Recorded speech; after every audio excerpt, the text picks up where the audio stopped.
Mrs. March by Virginia Feito, published by Fourth Estate, and this is a novel set in the Upper East Side of Manhattan.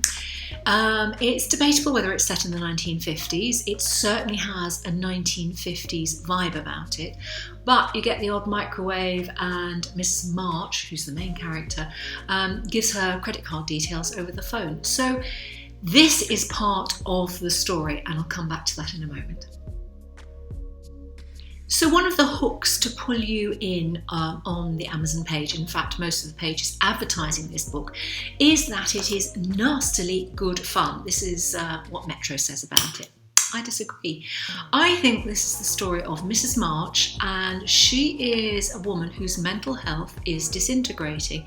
And although there are some very dark moments and some very acute observation, this is actually a story of mental health and being there with her and observing life and her fears and her projections as she really struggles to get a grip on reality. I think that she is actually one of erstwhile Freud's hysterics. So somebody who maybe had a trauma in her life, and certainly there is mention of something having happened, it's only alluded to, in Cadiz in her early teenage years, and something has happened to somehow cause her to lose her sense and her grip on reality. The novel opens as she is at her delicatessen, where she always buys her olive bread, and somebody intimates that her husband's new novel, he's George, has a central character, and that central character is actually based on her. But the central character is actually a prostitute, and she's a rather sort of gormless prostitute.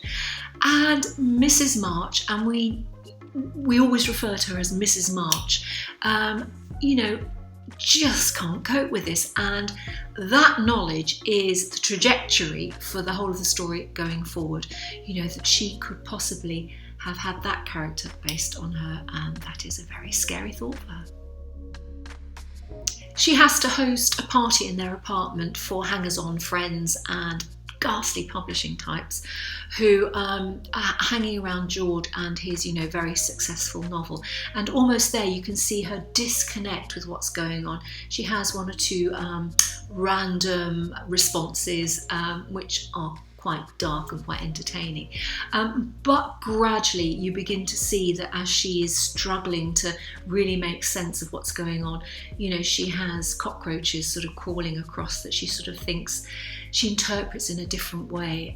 So it's all beginning to fall apart. And for the reader, you're not quite sure whether it's kind of like present day or the 1950s. And I think that just adds to the sense of, what is real, what is actually going on. So for me, this was a very readable novel. It was quite depressing, quite sad.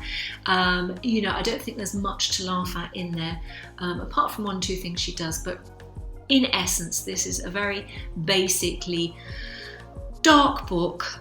It's also called a thriller, and I think it's a real shame that they've given it this moniker, because I think that kind of gives something away. So just read it and just get stuck into it, I think is the best way to approach Mrs. March. We don't know who Mrs. March is really by the end of the book, but we have a pretty good idea.